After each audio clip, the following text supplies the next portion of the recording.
479வது நாளாக கருணை கரங்கள் சார்பாக அன்பும்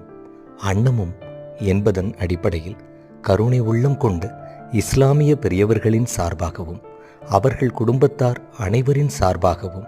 அல்லாஹுவின் திருப்பெயராலும் நபி பெருமகனாரின் வழிகாட்டுதலின்படியும் அரசு மருத்துவமனையில் சிகிச்சை பெறுபவர்களுக்கும் மற்றும் உடன் இருப்பவர்களுக்கும் காலை உணவு அன்ன தர்மமாக வழங்கப்பட்டது.